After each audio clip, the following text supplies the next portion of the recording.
Hi everyone, this is the wrap up for the month of April.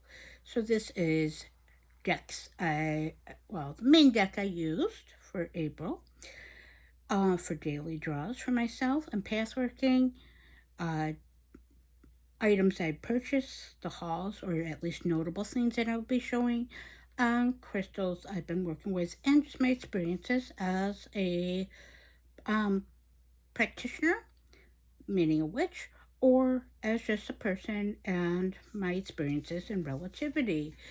Um, so yes. So with that being said, April was it moved fairly quickly. It was not as challenging as other months, so to say. Um, but it did have its challenges. Life has its challenges. Let's all be honest here. We all do the best we can with what we have, and that's all we can do, and be resourceful. Be realistic, not bypassing, but processing and acknowledging. And just having grace, compassion, and being the best people we can be. With that being said, I finally gave up my license and turned it in to the DMV, something that's been long overdue. If you watch any of my previous vloggy type of videos, you will see that, that's the point, um, that I losing my central eyesight vision, and technically, so far, I'm going to and make an appointment to get follow up and second opinion and more clarity for myself, so I understand what I'm working with. As ultimately, it's up to me and my experience, especially being a left hand practitioner and living at philosophy. Besides the magic of it, is how I apply it to my life and have been. So, with that being said, I finally gave up because I'm losing my central vision. So, I haven't driven in almost a year and a half. I should have given up a while ago for many reasons, but I didn't. Um, I often have a hard time with, I know when I mention and practice, say about change and death, but I had a hard time embracing it. Not sure, but once I got to that and I actually did that on the 27th of April, it went much quicker and easier than I expected the process, meaning my husband was there to help me through it, which he's always supportive. Matt is a great husband partner to me and walks this life with me, um, which again, I am fortunate on that to have that type of relationship. And of course, so that wasn't as hard as it seemed. I guess because I had all that time to assimilate and process. No one can tell you how long it takes you to process your experiences or to make the choices. But at points, you may be forced to make them, which will let alone to pass through that for years. But we'll just leave that thing about my vision. I will figure that out. So to move forward, so that was a big notable thing. If you watched my weekly reading 2 weeks ago, approximately, that would have been in April. I was looking forward that week to going to Salem. My husband and I were, Matt from You and Your Horror Movies, if you want to check out his channel, because that relates to this. We were going to go to a horror movie film festival. We love Salem. Generally, we try and aim once a year, sometimes twice a year. We're fortunate enough. We live in central New York State, so we're about 4.5 hours away. So feasible, but we usually make a couple days trip each time we go. So this is going to be more of a spur of a moment mini trip. Things fall into our lap, meaning rooms are harder to find, but we found one that was reasonable for us and worked for us. We were going to go up for the night before after I got to work, and we were going to go up, go to the festival, enjoy the little fair or whatever it was we're having, along with watching and doing our favorite thing is watching horror movies together. Not that he actually seen all those movies, he has, because he is such a fan and collector. I mean, we have almost 6,000 movies or under that in our home, so that goes to give you perspective. But basically, that, and then we were going to spend some time in Salem walking the walk, checking maybe potentially a museum out, eating some of our favorite foods that we don't get to enjoy where we're here we are, but only when we partake. And of course, me enjoying the magic, the witchcraft, the connection, and the ambiance of that experience of Salem, Massachusetts itself. Such a resonance for me. And hence, when it comes to processing, we were given that opportunity, it was presented, and we embraced it, and yet it didn't happen. It was snatched from us. Again, I'm not angry or wasn't overly reactive. I dealt with it. I still obviously have remnants, like I talked about how that goes. That my husband got sick that week, several days before, well, a couple days before we left, and then it got worse. So he went to the urgent care, and he had the flu and strep throat. So not only did we have to cancel, but luckily we had enough time to cancel where it wasn't going to be a big hit to, the account and the wallet type of thing. But it was very upsetting and disappointing for us. But we did find our own ways and other ways to enjoy our time off together and for him to heal and recover, which he has. He's just got remnants of coughing and stuff. The flu's does past 6 months. And when I got it, it's been horrible. That's a nice way of putting it. So he recovered. We found other ways around it. So all in all, it was still enjoyed our time off. I was able to still get my DMV thing there done. So there is personal rambles. Throughout the month of April, we got to go to Syracuse, which is about 45 minutes from us. And we got to go to our favorite antique shop, not once, but twice. Got to have a nice lunch at PF Chains. We went to other antiquing shopping, one of our favorite pastimes. You can find so many great, interesting things from the past, so many odd things, so many cool things and oddities, but also historic and resonance. You never know what you're going to get when you go to those types of places, and that is the joy of that and one of the benefits. And with that being said, that's where we got some of the stuff. So let's move on to my monthly practice. And what I want to share. And if this will be rather a longer video, like mine used to be, since I've been more mindful of that. But if you stick with it and you're interested, that's fine. If you're not, that's also fine. Again, I go back and rewatch these sometimes for reference points on memories, on things, when did I get this deck? When did I do this? That type of thing. So, just a reference marker. We should all revisit in a healthy way takeaways from our past things. So, and maybe what not to repeat, like I said.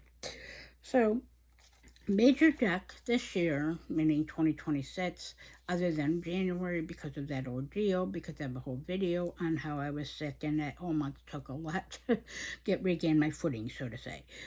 But as starting February, I started using a different deck or decks each month that I either haven't used yet at all that are in my rather growing extensive collection, or ones I haven't used in a long time, to rebuild a connection and understanding, as my decks are not only readers or divination, they are also path working for me as a woman, but as a witch and spiritual being, for my evolution, my growth, my day-to-day human experience, what I'm processing.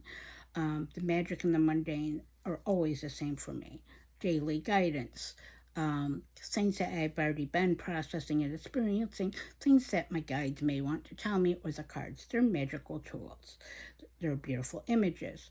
So try to get my most out of them. They have to have resonance, magic. I have a few cartoony decks, which I do love. I love cartoons, but my decks have to have meat to them. That means they have to have esoteric meaning, hidden messages, whispering the supernatural. That's what's across the veil.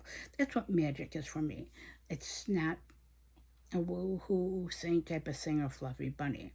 My magic is everything in all different aspects, as it needs to be and as it evolves. So the deck I used, which I didn't use previously at all, maybe once or twice once I got it, is the Voyager tarot. Now, I got this a couple years ago at that place in Syracuse I just mentioned. That is an antique shop. Syracuse Antique Center, I believe. It's 4 floors. So yeah, that's not something in itself, as I said. So this is, I believe you still can get this. I think it's a mass market deck. It's one of the older collages, mass market decks out there, or that came into creation, I think, in the 80s. Either way, um, it's interesting because I really love the ritual tarot. Now, I love this and the perspective. What I really love about it is the imagery and the perspective that the creator brought. But when you look at the guidebook, it is great for not only divinatory and guidance messages, but first and foremost, very much applies to the psychological, the human life experience, um, and that type of thing, which I am big into. So again, the marrying the different aspects of humanity with spiritual and magic, which is my big cup of tea and path working. So yes, some of the keywords for the deck and choices I don't necessarily agree with, but that's me. So here's some of the cards from this. This deck, though, I built a bond with it in the month of April. It was on point at many times. The Voyager Tarot. I'll start showing you some of it. Hopefully it's not upside down. No, I don't think most of them are. But um, basically, the Voyager Tarot was assisting me in my Voyager of being a woman, a Voyager in this thing called life and human life experience and experiences and interactions, but also my soul's path and how they marry to that. That was the same. I used the song because I go with a song each month or do my best as music as is magic. I used the song Voyager by Enigma, so check that out. An amazing song. Enigma is one of my favorite new age bands and has been since the 90s. I was a 90s teen when I officially found my magic and my path, but also just overall that it's just beautiful on many levels. I love Enigma and Michael Cretu's creations. So this deck, though, did give me a different perspective on the cards themselves, the keywords, the meanings, and how they actually apply. So it was resonant with what I wanted to do for the months, what I wanted to bring into my experience, and make a bond with this deck. And I feel I do understand her better, and I believe she helped me to understand myself better, and that we built a relationship through experience. She worked well, honestly, with the Serpent Fire Tarot, the Bosch Tarot. She worked with the Souls very well. She worked with many oracles, so she seems, for the most part, fairly universal. So you get a lot when you read with her. But you could read with it by itself and take it as the keywords as an oracle. So again, you get a lot out of this deck. I do recommend it. Now, out of my 10 ranking system, I would probably, because I wouldn't use it all the time, I would use a ritual more out of preference for the collage work. And other than this, so I'm not a big keyword girl when it comes to tarot. I like it, but again, I can take it or leave it.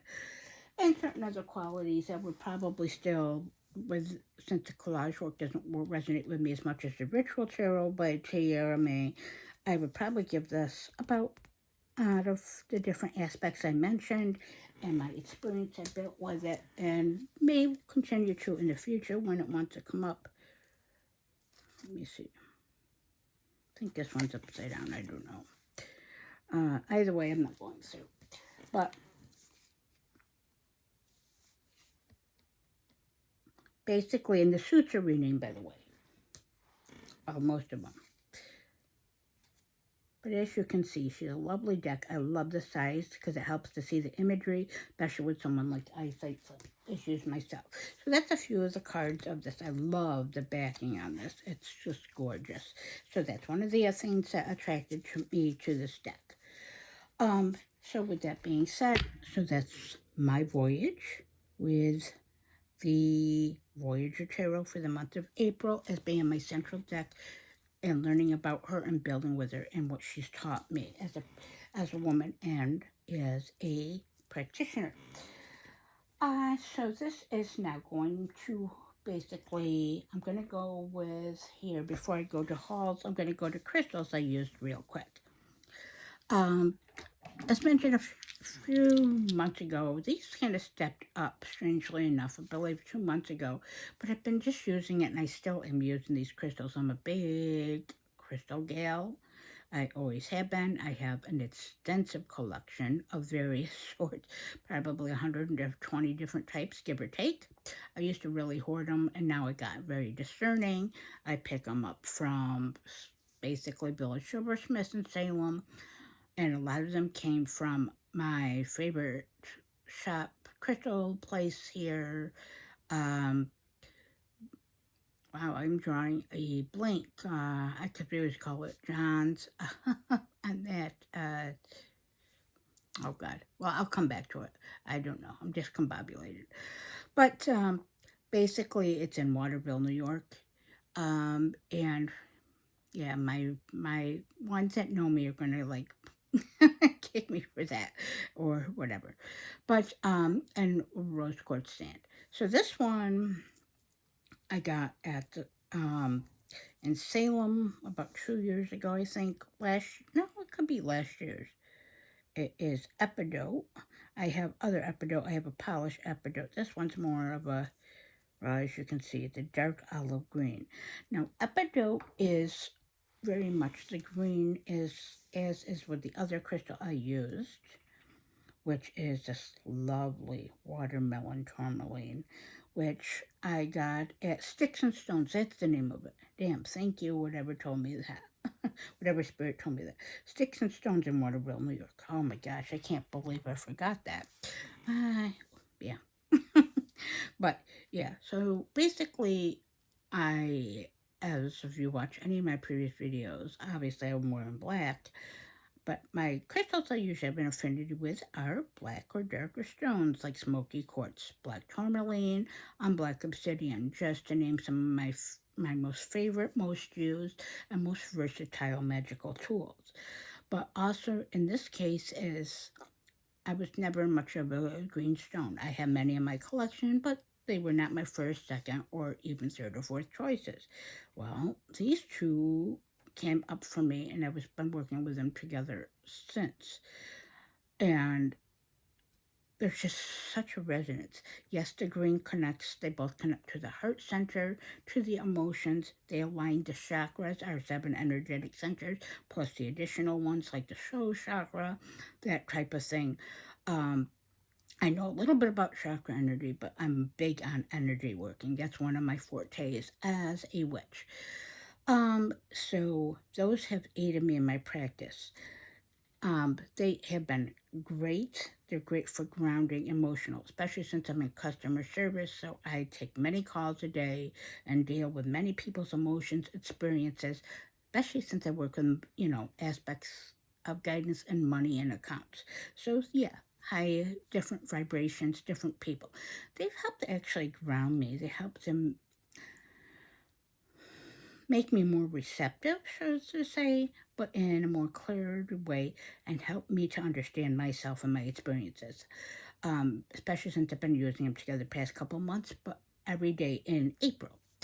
And the other crystal I used is another green stone. Now this one I have used so far since I've gotten her, is for meditation. Um, Basically because number one, she is very fragile of a stone, and so I don't want to break her. Number two, she was expensive, but not for what she really is, but for the type she is and what she connects to. We all know I work with death energies like Hecate and Hades for common examples. A lot of the underworld energies. That's just me. That's my path. My path is mine. Your path is yours. No two paths or magical spiritual paths are alike or life experiences. But it is, and I got this at Rose Quartz Stand in Herkimer, New York. Not far from where I lived or grown up. This is, it's green, kind of hard to tell. It's attached to a shell. It came originally from the Ukraine. It is Necro Stone. Its official name is Vivinitte. So she is a Necro Stone corpse stone, as the creator called it. I call her Necro Stone, but she's Vivinitte. Um, Hence, the corpse stone and Necro Stone um, give you allusion into what I said to what it actually is. Vivinitte, since she's on a shell, Vivinitte is something that is formed, a crystal that is formed on an organism as it decomposes due to things like water, air, iron, and such. Um, Taboo in many cases. A lot of people would not want to work with it because of, organisms, death, and decomposition. Now, decomposition, and that is not necessarily that life and things decompose, relationships do, as we learn from them and move forward. And something else becomes something else. That's where death can become something, as an example of that type of energy. She is very good at realigning the chakras. She's good at calming. Now, you can find many things if you look up Vivinitte, and yes, those things I've noticed so far in the short time I've been working with her and building a bond, yes, many of those things do apply, but she's much more than that. She whispers and gives hidden truth and connections of yourself, your spirit, calmness, your center. Perhaps I've had recollections and flashes of past memories and experiences. Um, Things I know without knowing how I know them. Hello. But she's also just different and unique. She's definitely an embodiment of esoteric energy. So, yes. So those are the three major crystals I worked with in April. As I do with my staples, but those are three standout ones. And lastly, I'm just going to share real quick some notable haul things, and that is one of them is the necklace I'm wearing, which is the Ouroboros. This came on an actual choker, but since I'm no longer, 20 anymore and wear chokers. I like them. There's nothing wrong with them, but it has a bit to do with my weight, which I'm working on and being mindful of. And I will get there. That is basically okay. So we're at 22 minutes, not too bad. But basically, the Ouroboros, like I said, with life, death, and rebirth, the snake eating its tail, the constant cycles of those, and the cyclical motions of life, experiences, patterns, and evolution. Now, also, I work with, if you watch any of my previous videos, you see I wear other serpent necklaces. I work with serpent energy. Someone that has multiple ideals and things that figure in and constantly evolve on my ever growing path as a left hand practitioner. Um, it basically is a lot of that. I work with some draconian energies and path workings and learning more about that. Some goetic demons and spirits. I work with dragon energy as the draconian that, but I find the serpent energy like is of the kundalini from the spine that comes up within yourself, the motivator, the fire, the one that brings evolution and truth, that helps you to move through experience, whether it's the day-to-day human life experience or the magical path if you're on that like myself, and many more things. It's my symbol of affinity. So, yes. And so there's that. Now, other deck I got is this is from the halls. I got it at a gaming store in Destiny USA Mall. We don't go there. We used to go there a lot, but we barely go there now. But we went there for lunch. And then we stopped by because my husband is a big Magic the Gathering collector and he needs stuff. So they actually had more extensive tarot and different things. So I got this, the Edward Gorey Tarot. Now this is not a full tarot deck by any means. It's more of Edward Gorey's art. applied to as to, I guess, tarot. I have not worked with this really, so I have yet to do so and to learn about it. But that will come when it's meant to come. However, you can look up Edward Gorey if you're not used to, you're not aware of him or his continuous interesting artwork that he has contributed to the goth culture, blah, I can't talk, goth culture and such, and just fun. I like, obviously, I'm like a big goth gal, a big 90s gal, big black and white gal, so yeah, and just the macabre and the strange, hence Lady Strange. So, I think this deck is upside down, up there, all over the place. But here's a couple images. Here's the back again, just to see. Sorry about that, my camera go. So there's the back. I'll show a few cards for reference, just to see if this inspires you or something that you may want to pick this up for your collection or to work with, or if you're a fan of his art.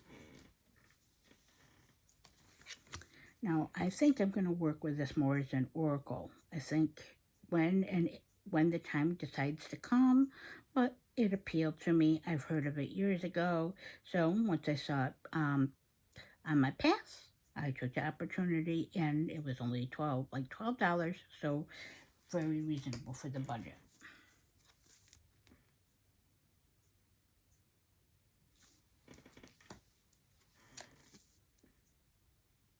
And you can pause to look at these if you feel inclined.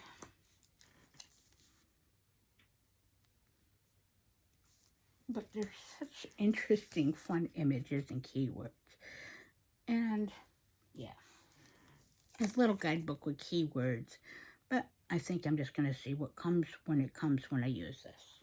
And how this will apply to my collection. And potentially as a magical and divination tool. So you get a good idea here. So, again, good find, good choice. Works to my art and my aesthetic. And I got, as for another deck, this came in the mail. Once I found out I had to get it, it is the Serpentine Tarot by Rose Bay. We all know who Rose Bay is if you're a tarot or collector or in Tarot Tube itself. I do have the deck. I have the Lacrimosa Tarot. Lacrimosa Tarot, I have yet to build a relationship with. I worked with her a little bit here and there when I got her, but to build a relationship. I signed her beautiful. Rose Bay did a very good artistic creation of it. But since a lot of it was collages from basically Catholic art and things like that, like many, I'm still dealing with things of those from that spectrum of dogmatic belief and even Christian belief, as I'm still faced with that and being oppressed by that. It's not the religion itself as much as people in it and how they do too, and the fanaticism. But this goes on to, so I haven't really worked with the Lacrimosa. That's where that comes from. I have, however, I do have her These Blue Bones Oracle, which I affectionately call my Moody Blues deck, as I often name my songs after bands, decks, or things that resonate. They are my tools. They are mine. And how I resonate with them energetically, emotionally, and psychologically, and it's spiritual. Experiential. I don't know. But yeah. So yes. But because I mentioned the Ouroboros, the Draconian Path, you can look that up if you know that, the Path of the Serpent, all of those things, you can check those up. Google's a great, simple, quick resource. But this is the Serpentine Tarot. Almost, I think, every card in this deck. I haven't worked with it as much as I thought I would, but I just got it not long ago, so nothing on this. Also, my eyesight. It's a beautiful deck, but since it's a little, it's normal tarot size, it's harder on my eyes. So I have to have more patience for myself. It's more of a me problem versus a problem of the creator. So yes, but there's nudity in this deck. It's artistic nudity, so YouTube, whatever. Um, there's nothing wrong with artistic nudity. There's a difference between artistic nudity and porn, or that's what you're obscene. Not that anything's wrong with porn. I am Tanya, and I am what you see is what you get. And yes, I'm an interesting layer of characters. But basically, if there's nudity in this and you don't like that, or you don't like snakes, or that bothers you, feel free to either fast forward or feel free to move along. To each their own, that's what I say. So here's some of the cards. And if there's nudity, again, yeah. But of course, for obvious reasons, I love this. But I love the collage artwork. I love her point of view. Rose Bay definitely knows her stuff. She worked a year with the snake last year in 2025. And so this comes from personal experience and gnosis and path working. That's what I like. And when a artist and creator's point of view, their blood, sweat, and tears, their gnosis, the time they took to actually do something, versus like a called-in tarot or oracle deck. There's just hundreds of those flooding the market as of the past couple of years. I like something that has meaning, something that makes me think, evoke and invoke feelings, energy, perspective, magic. Saying something different each time you connect and touch, and what it helps you to with your experience and learning in what you're creating. That's what magic is, creating an evolution. Know thyself and know thy power like the serpent. That's also this.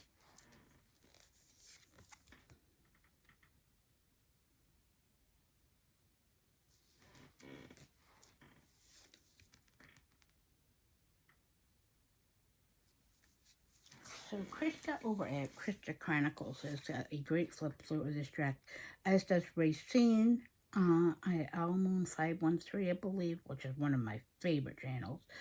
Racine has a great flip through of this deck. But so you can check this out if you want to see the whole thing. Gorgeous deck. So I just showed you a few of those just to give you an idea, a reference point on that. I just wish the cards were a bit bigger, and just slightly, just for the eyesight issue of mine, and for to more reverence for the art itself and the collage work that she did.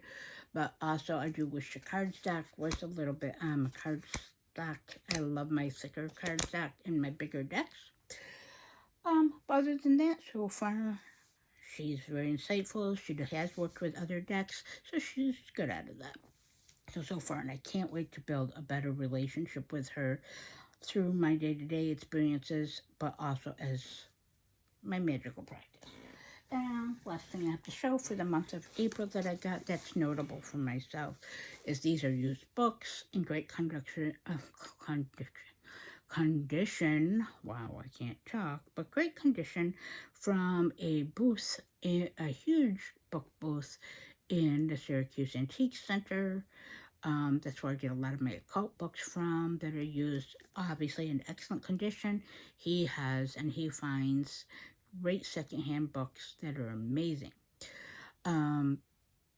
And has an extensive, if you're into different things of religion, spirituality, or occultism like myself. And that honors many paths. And plus, anytime he sees me, if he's there, I get a discount. Well, because I'm a loyal customer. We'll put it that way. And just because I can't read physically as much, I'm very limited to what I had in capacity. I still see. It's just much more limited and challenging, so I have to work through it. I've just recently started trying to see how I like Audible and still work for what Audible has to work with a physical copy because I still want that. I love physical media still. So it's kind of marrying both aspects and that to work what works for me. That's part of what you do when you work through challenges is realigning. So the books I got here, and I get don't know if, especially some of this will be on something like that, but I do like to collect them. So like I said, I'm a physical media collector. I love my books, my collection. So yes, here's this one. This one just seemed fun to me. It says be your own psychic. It's an older book, so yes, I get a lot of my older or strange or out of print books from there. But here's the front of it.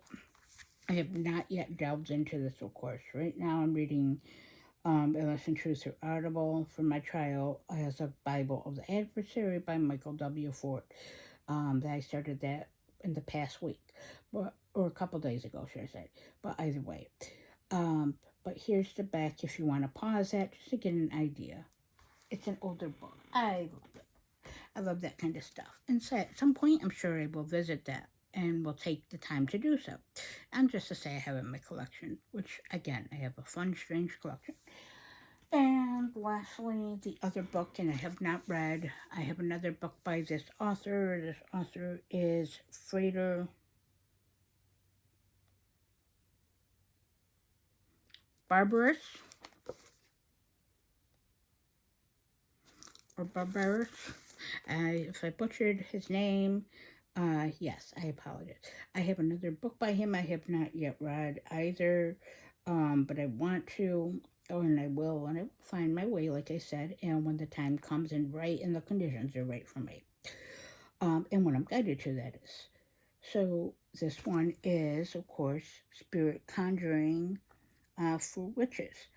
Now, technically, I work with, obviously, as I mentioned not long ago in this video, and before, I work with spirits of various sorts. I always have, since birth, I remember various ghosts, you want to call them spirits, those of the deceased that were people, and many not so much, that are just different beings that never had an actual corporal body come to me, and they still do.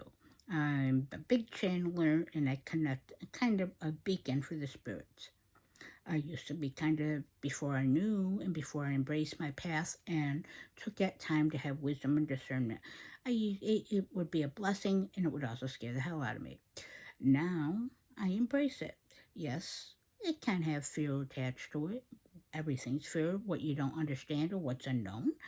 Um, but yes, so it's not necessarily that, but I do take tips, wisdoms of nuggets, and reapply as my path realigns and others' perspectives and gnosis. It helps me and might also, in many cases, help me to understand my gnosis and meet up. So it's kind of like that. UPG becomes more of a verified personal gnosis when others have a similar or same experience, even though you've never met or connected. That's what with that aspect is. But I wanted to see what that has. I heard it's got great reviews, as does his other book. I forget what title it is, but it's in my bookshelf room. But yeah, so if you made it this far and you listened to my April rainbows and my magical things that I got and used, thank you. Either way, again, thanks for being here and watching. And with that, stay strange.